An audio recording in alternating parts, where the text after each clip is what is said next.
Hi, I'm Dr. Morrison. I wanted to talk a little bit about what we call TFCC injuries.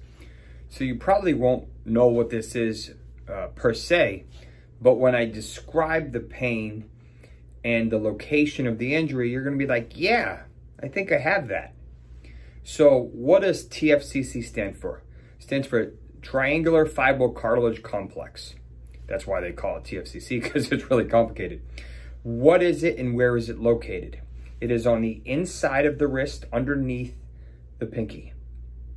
So right here, this is where your pain is. People will say, this is my pain. They go like this and they will describe exactly what it feels like. So what movements cause it to heal or cause it to injure, thereby trying to figure out why it's not healing.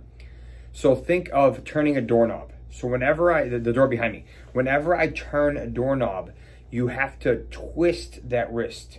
You have to pronate or supinate. You're pronating and supinating. You're coming back and forth.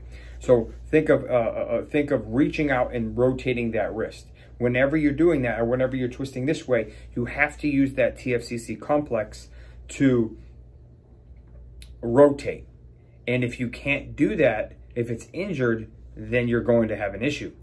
So the central slip, which is a little piece of ligament, it's really small. You probably can't even see it without opening up the skin.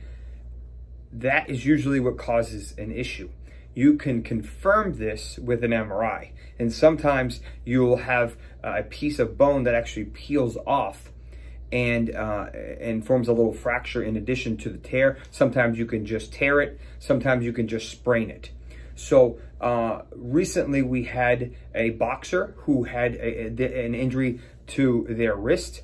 And unfortunately, every time they tried to punch, because of the punching motion, they were having pain there. They couldn't execute their punches. They didn't feel confident. They didn't have the same type of power. So you don't have to be a boxer. You can just have this pain. And some people, unfortunately, as we get older, we can wear down this complex and eventually it just tears. What do you do about it? If you just want to baby it and you just want to calm it down, we can happily put a cortisone injection in there. It will stop calming down. A lot of the times, because this is just a small area, it may last for a year, which is pretty good. You can have it surgically repaired. That's going to put you back at least a couple weeks, probably 6 weeks, maybe closer to a couple months, depending on how much work was done and whatnot. If you don't want surgery and you don't want a cortisone injection, you can put some high-level products in there, something along the lines of PRP, bone marrow, or even amniotic. Any of those will be plenty strong enough to heal this. The more damage that's done, either the more treatments that you're going to need or the higher level of the product you're going to need. But overall, this is what a TFCC tear is. This is how you treat it, and you don't have to live in pain. Hopefully you learned a little bit from this video. Thank you.